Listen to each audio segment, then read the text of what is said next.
우선 그림을 보여주시죠. 예. 오늘 함께 나누려고 하는 것은 이제 신앙. 신앙은 구원으로부터 시작되는 거잖아요. 신앙의 조건이라 그럴까. 그 구원받은 사람도 이 동일한 조건으로 계속 이어지는 겁니다. 그러니까 누가복음에서 마리아가 발에 머리 되시는, 즉 메시아 구원자 되시는 예수님 발에 기름을 부음으로써 옥합을 깨트리고 나의 주인 예수님이십니다. 나의 생명입니다. 그런 마음으로. 그래서 마리아가 그죠? 이렇게 예수님 발 앞에 엎드려 주의 말씀을 듣더니 그게 기름 붓는 거잖아요. 그죠? 그랬더니 예수님이 좋은 걸 선택했다. 빼앗기지 않을 것이다. 이렇게 말하는 거 똑같은 얘기가 되겠죠? 그러니까 신앙도 구원이 돼야 신앙이 되는 것이고, 구원받은 사람도 그걸로 끝나는 게 아니라 어떻게 하는 거다? 계속 신앙이 이어지는데 패턴이 똑같다. 왜? 예수님과 나와의 주인 관계. 그죠? 두 주인에서 한 주인으로. 그러면 나 구원받았어. 이제 끝. 이게 아니라 어떻게 된다? 그걸 계속 사도 바울은 그래서 구원을 이루어가라 미래형을 쓰고 있는 거죠. 그렇죠? 이게 아주 중요합니다. 그러니까 지금 salvation 그렇게 말하는 것처럼 구원의 조건, 구원에 필요한 이런 것들을 얘기할 때 크게 나눠서 이 세 가지가 절대적입니다. 주님과 예수님과 내가 개인적 관계가 이루어졌는가? 두 번째는 직접적 관계가 이루어졌는가? 세 번째는 쌍방적 관계가 이루어졌는가? 그죠? 저 세 가지의 조건을 인간의 삶으로 하나님이 표현해 준 게 결혼이야, 결혼. 결혼을 생각하면 아주 쉽게 이해가 돼요. 그 결혼할 때 어떻게 결혼합니까? 개인적. 결혼 1대1로 하지. 1대10, 1대50. 그렇게 안 하죠. 그죠? 반드시 어떻게 해야 돼? 1대1. 그죠? 여자와 남자. 1대1에, 그죠? 하나님과 나. 1대1의 관계가 맺어지는 거. 직접적. 결혼이 어떻게 돼야 돼요? 남자와 여자가, 신랑과 신부가 직접 만나. 함께 사는 거. 한 몸 되는 거잖아요. 그죠? 직접적. 그죠? 나와 그분이 주님과 직접 만나서 이루어지는 관계. 세 번째는 쌍방적. 결혼에서도 보면 일방적인 건 안 되잖아요. 내가 너를 사랑하니까 나와 결혼해야 돼. 이건 안 되죠. 내가 너를 사랑하니까 너도 날 사랑하니? 같이 사랑해서 결혼하자. 이거잖아요. 이 세 가지 조건이 완전히 부합되죠. 자, 첫 번째 생각해 보려고 하는 것은 개인적 관계. 자, 누가복음 2장 8절에서 20절을 한번 보겠습니다. 시작. 그 지경에 목자들이 밖에서 밤에 자기 양떼를 지키더니 주의 사자가 곁에 서고 주의 영광이 저희를 두루 비침에 크게 무서워하는지라. 천사가 이르되 무서워 말라. 보라, 내가 온 백성에게 미칠 큰 기쁨의 좋은 소식을 너희에게 전하노라. 오늘날 다윗의 동네에 너희를 위하여 구주가 나셨으니 곧 그리스도 주시니라. 너희가 가서 강보에 쌓여 구유에 누인 아기를 보리니 이것이 너희에게 표적이라 하노라니. 호련히 허다한 천군이 그 천사와 함께 있어 하나님을 찬송하여 가로되 지극히 높은 곳에서는 하나님께 영광이요 땅에서는 기뻐하심을 입은 사람들 중에 평화로다 하니라. 천사들이 떠나 하늘로 올라가서 목자가 서로 말하되 이제 베들레헴까지 가서 주께서 우리에게 알리신 바 이 이루어진 일을 보자 하고 빨리 가서 마리아와 요셉과 구유에 누인 아기를 찾아서 보고 천사가 자기들에게 이 아기에게 대하여 말한 것을 고하니 듣는 자가 다 목자의 말하는 일을 기히 여기되 마리아는 이 모든 말을 마음에 지키며 생각하니라. 혹자가 자기들에게 이르되 바와 같이 듣고 본 이 모든 것을 인하여 하나님께 영광을 돌리고 찬송하며 돌아가니라. 아멘. 그러니까 이 지금 말씀드렸던 개인적 관계에서 보게 되면 아무리 먼저 주님이 천사가 알게 하신다. 우리의 삶의 수많은 사건을 통해서 뭘 알게 하셔? 이미 이루어 놓으신 나를 향한 그 사랑과 은혜를 어떻게 하신다? 알게 하신다. 그럼 내가 할 일은 뭐야 이제? 그걸 받아들이는 거잖아요. 그래서 천사의 예고를 들은 목자들이 뭐해? 거기서 끝나면 소용없어. 직접 가는 거야. 그리고 1대1로 만나서. 그리고 마지막 20절의 고백이 뭐였습니까? 이르던 바와 같이 듣고 본 그 모든 것을 인하여 하나님께 영광을 돌리고 찬송하며 돌아가니라. 받아들이니까 자기에게 실제가 됐다. 아멘. 두 번째, 직접적 관계. 이거 그림이죠. 그죠? 그러니까 그분과는 개인적 관계일 뿐만 아니라 뭐가 필요하다? 직접적 관계가 필요하다. 이건요, 민수기 12장에 모세와 모세의 누나, 누구죠? 미리암. 이제 그 성경에서 제일 똑똑한 친구가 이분이에요. 미리암. 미리 안다. 모든 걸 미리 알아. 그 모세와 미리암. 또 한 분은 아론. 그죠? 그 이제 아론과 미리암이 동생 모세가 재혼을 했어요. 그죠? 좋은 말로 말하면 재혼. 하여튼 이제 그래가지고 이제 문제는 그게 이제 문제가 아니라 이방 여자하고 했단 말이야. 그러니까 이제 막 화가 난 거야. 그죠? 야, 하나님이 너에게 이방 사람과 결혼하지 말라고 계명을 주고 네가 하나님의 이름으로 백성들에게 선포했잖아. 안 지키면 네가 뭐라 그랬어? 싹 다 죽인다며. 근데 네가 지금 먼저 이방 사람과 결혼하면 백성들이 지키겠냐? 그럼 하나님을 지금 개똥으로 만드는 거냐? 지금 이 아론과 미리암 누나 형이 난리가 난 거야, 모세에게. 그랬더니 그 사건을 하나님이 보시고 등장하셔서 참 신기해. 모세를 내 편에 두고, 그죠? 누구? 미리암과 아론을 앞에 두고 책망을 해요. 이 사건 제가 처음 들었을 때 어떻게 들었냐 하면 이렇게 들었어요. 아니, 모세가 분명히 잘못했잖아. 이방 사람과 결혼하지 말라고 했는데 지가 먼저 이방 사람과 결혼하면 그게 하나님을 모독하는 거예요. 백성들이 따르겠어? 그러니까 당연히 모세가 잘못했지. 그러니까 모세가 잘못한 걸 지적하는 것이 뭐가 문제야. 근데 하나님은 왜 모세는 자기 옆에 두고 그 잘못한 걸 지적하는 누나와 형을 막 그렇게 책망을 하는 걸까? 그죠? 이제 이렇게 제가 하는 해석을 들었어요.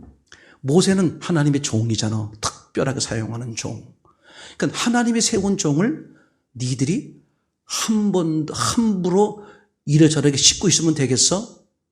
이게 하나님의 종은 누구만 터치할 수 있다. 하나님만 터치할 수 있는 이 건방진 것들.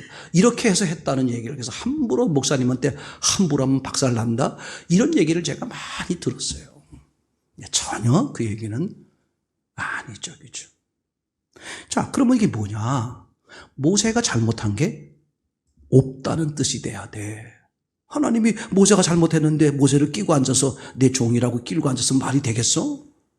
그죠? 모세가 잘못이 없어야 돼. 아니, 이방 여자와 결혼했는데 왜 잘못이 없어요? 너무 중요한 거야.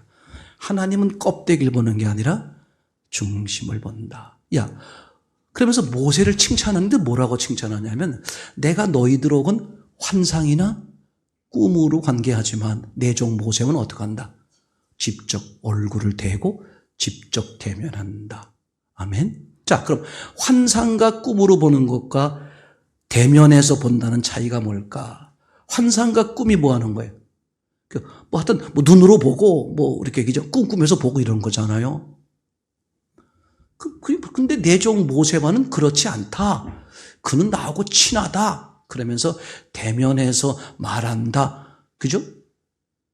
그는 온전한 자다. 그때 말하는 대면이라는 게 눈과 눈으로 본다는 의미가 아니죠.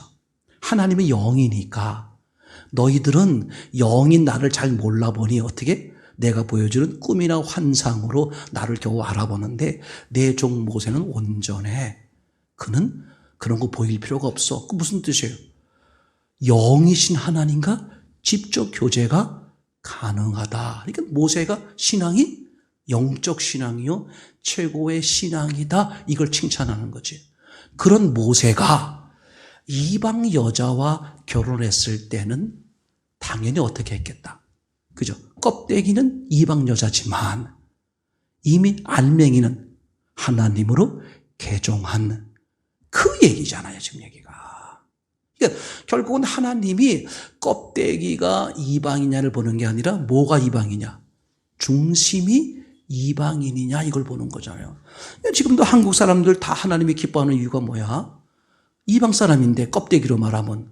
근데 중심이 뭐다? 중심이 유대인 하나님을 섬기는 하나님의 기준은 뭐다?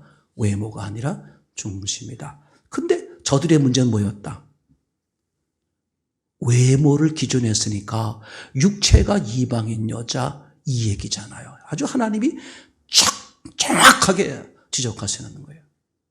하나님은 중심을 보신다. 중심에 하나님이 계시느냐. 그러니까 외모로 교회 잘 다니고 성경 읽고 뭐 착한 일 많이 하고 그런 기준으로 보시는 게 아니다. 너 그렇게 행하는 그 모든 것들이 네 바탕에 예수님이 주인이셔서 그분이 주도하야 하는 거야? 그것만 보신다. 너무나 명쾌하게 말하는 거잖아요. 그러니까 주님과 어떤 관계? 직접적 관계. 자, 욥기서 요거 너무 중요합니다. 욥기서 1장의 출발이 뭐였습니까? 의로운 욥이에요. 동방의 의인. 근데 성경은 그렇게 소개하는데 결국 욥에게는 어떤 게 오는 거예요? 악하고 더러운 죄인. 제일 악하다 이거 쉽게 말하면. 그러니까 내가 겉으로 의인이야 라고 여기는 사람이 사실은 가장 악한 거다. 자, 이분이 이제 이 수많은 고난의 과정을 통해서 42장 5절에 고백하는 거예요. 뭘 통한 다음에? 그 일 후에 수많은 고난을 통과한 후에 뭐라고 고백하냐면 내가 죽게 대하여 귀로만 들었다가 눈으로 봅니다. 그러면 하나님은 영이잖아요. 그러면 귀로 듣는 거와 눈으로 보는 거 생각을 해보세요. 그럼 영이신 하나님을 눈으로 본다는 것은 하나님이 등장해가지고 내 눈앞에 지금 현현하서 나타나신 그 하나님을 본다. 그런 뜻이 아니죠. 아까 모세와 같은 뜻이지. 이 욥은 귀로만 들었는데 즉 막연, 소문만 듣는 직접 만나본 적이 없는 막연한 신앙이었는데 이젠 눈으로 본다. 그것을 주님이 눈에 나타나 보인다는 뜻이 아니라 영임에도 불구하고 실제로 보고 만나고 있다. 그러니까 부활하신 예수를 만났다. 이 얘기와 똑같은 얘기죠. 뭘 통해서? 그 일 후에 수많은 인생의 삶을 통해서. 하나님의 관심은 인생의 삶에서 이놈 맛 좀 봐라, 고생 좀 해봐라 그런 거 아니에요. 하나님의 관심은 뭐예요? 어떻게 하면 하나님을 실제로 알게 할까? 그걸 뭐라 그러지? 다 잊어버렸어. 무슨 교육? 맞춤형? 그 누가 교보인가? 어디서 그때 옛날에 히트 쳤잖아요. 눈높이 교육. 하나님은 눈높이 만남을 해주세요. 사람마다 다 성향이 다르니까 요 사람에겐 어떻게 다가오면 하나님의 실체를 알 수 있을까 정확히 아세요. 그래서 사람의 고난을 다양한 방법으로 고난이든 좋은 건 상관없어요. 모든 사건을 그 사람의 초점은 하나님과 더 만나고 하나님과 관계가 깊어지는 쪽으로서 어떻게 모든 일들을 허락하시고 역사하신다. 멋져 진짜. 주님 진짜. 이건 한 사람 절대. 근데 주님 나는 안 그랬잖아요. 나한테 왜 안 했어요? 그런 거 없어 절대. 그래서 이제 내가 주님 앞에 가면 주님이 한순간 1초의 시간을 통해서 내 삶을 한눈에 쫙 보게 하셔. 그 딱 보고 나면 내가 먼저 일어나가지고 저는 지옥 가는 게 마땅합니다. 전 그렇게 생각한다고 생각해요. 진짜. 왜? 누구도 변명하지 못해요. 하나님은 충분한 게, 그게 첫 사건 가인이죠. 돌아올 기회를 충분히 주신 거예요. 네, 절대 그래요. 아시겠죠? 이렇게 직접적 관계, 영이신 하나님이 믿어지는, 이게 직접적 관계입니다. 세 번째, 쌍방적 관계. 계시록 3장 20절이죠. 시작. 볼지어다 내가 문 밖에 서서 들으노니 누구든지 내 음성을 듣고 문을 열면 내가 그에게로 들어가 그로 더불어 먹고 그는 나로 더불어 먹으리라. 아멘. 아주 중요한 거예요. 예수님이 전능하심에도 불구하고 문 바깥에 서서 어떻게 하신다? 두드리신다. 근데 그 전도지에 보게 되면 전도지 문 밖에 뭐가 없다. 문 고리가 밖에서 열 수가 없다. 아주 적절하게 표현하는 거예요. 그러니까 사람의 마음은 하나님이 강제로 열지 않으세요. 혹시 목적에 따라서 강제로 열 수도 있을 수 있는데 그건 구원받는 믿음과는 전혀 상관이 없어요. 이게 하나님의 정하신 룰이야. 나는 인격적 결혼만 원한다. 그러니까 전능하니까 일방적 결혼 가능하잖아요. 그죠? 바이킹족들처럼, 그죠? 해적 나가가지고 섬에, 남의 나라에 가가지고 막 처녀들을 잡아다가, 그죠? 강제 결혼하고. 하나님은 처음 목적이 뭐야? 인격적으로 내가 너를 사랑하니 너도 나를 사랑하렴. 그 사랑으로 맺어진 그 관계만 원한다. 그죠? 그게 처음 룰이란 말이야. 그러니까 이것을 어긋나면 하나님은 안 하세요. 그래서 하나님은 사람에게 인격적으로 대하려고 한다. 정확히 사람의 무엇에 대해서. 영이야, 영. 육에 대해선 비인격적으로 하세요. 병을 고치기도 하고 그 사람이 원하지 않아도 병을 고치기도 해. 또 병을 주기도 하고. 제 말 이해되나요? 절대 중요한 거예요. 이것은 이제 놓치면 큰일. 이제 이런 것들을 우리가 기초쌤이나 복음서의 근간, 장색 이런 걸 통해서 이런 가장 기본적인 요소들을 밑자락에 딱 깔아놓으면 성경을 훨씬 더 바르게 보는데 더 풍성하게 하는데 근데 이게 안 깔리잖아요. 그럼 여기서 이 사건 저 사건 보면 지금 성경이 만들어진 지가 언젠데 민수기 12장 이 가인과 죄송해요. 가인 맨날 난 가인 막 모세 그죠 결혼하는 문제 가지고 이게 언제 만들어진 성경인데 지금도 뭐라고 말해요? 그죠? 모세는 주의 특별한 종인데 너희들이 함부로 건드리면 안 되지. 이렇게 오류가 왜 발생하냐 이거야. 그죠? 이게 정말 이런 밑바닥에 본질을 깔아놓지 않으니까 어떻게 돼? 전혀 엉뚱하게. 다른 사람한테 저 신천 뭐 2단이야 3단이야 그러면서 자기가 지금 이단적 성경을 가지고 있는지를 자기만 모르고 있는 경우들이 얼마든지 있을 수 있다. 그죠? 이게 쌍방적 관계. 하나님 원하시는 것은 전능하심에도 불구하고 어떻게 하신다? 두드리신다. 그럼 누가 문을 열까? 내가 죽은 자여 시체여. 내가 흙이요 혼돈 공허 흑암이요. 내가 어두움이구나. 흑암의 땅이구나. 난 생명이 없구나. 그러니 생명이 필요하네. 이런 사람이 어떻게 하겠어요? 생명 대신 예수님을 향해 문을 열겠죠. 그렇죠? 와우. 멋지지 않아요? 제가 보기엔 너무 멋져. 우리 박수 한번 하십시다.